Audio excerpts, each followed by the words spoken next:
Scenes of calm on the streets of Moscow on Sunday, where just a day earlier the government threw up military checkpoints amid reports that an armed column of mutinous Russian mercenaries were barreling north toward the capital. A tumultuous 2 days saw Yevgeny Prigozhin, the leader of the Wagner private militia, seize the southern Russian city of Rostov-on-Don and challenge the authority of President Vladimir Putin.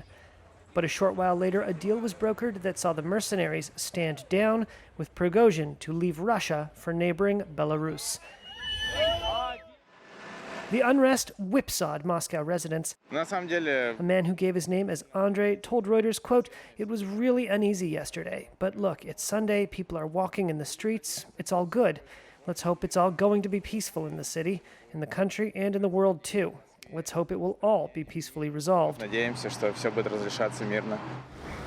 But in Rostov-on-Don, where Wagner tank treads scored the city's pavement, locals were still shaken. A resident who gave his name as Dmitry said simply, "There are very serious problems in the country and they need to be solved. People who can no longer tolerate it, they resort to such radical methods as Prigozhin."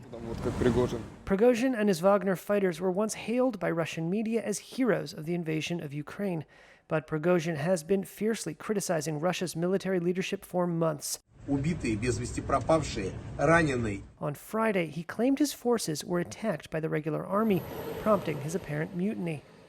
The short-lived upheaval has raised questions over Putin's hold on power. It's the most dramatic military political confrontation in Russia in the last 30 years, since the time of the collapse of the Soviet Union in the early 1990s.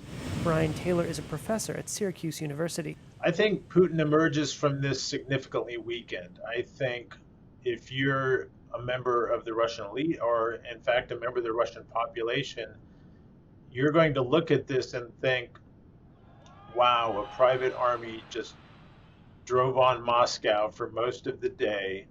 No one stopped them, and they're allowed to leave, and no real consequences after the president went on TV and called what they were doing treason and made comparisons to 1917. U.S. Secretary of State Antony Blinken on Sunday said the Wagner mutiny showed cracks in the Russian president's hold on power, telling ABC News, quote, "I don't think we've seen the final act." And there's also the question about how this might impact Russian operations in Ukraine, just as Kiev is in the midst of a counteroffensive. The Ukrainian military on Sunday released footage of what it said were its forces storming Russian trenches near the city of Bakhmut. A brigade commander claimed on Telegram the video showed a Russian bridgehead on a riverbank had been completely cleared. Russia's defense ministry said it had repelled attacks, including 10 in the Bakhmut area.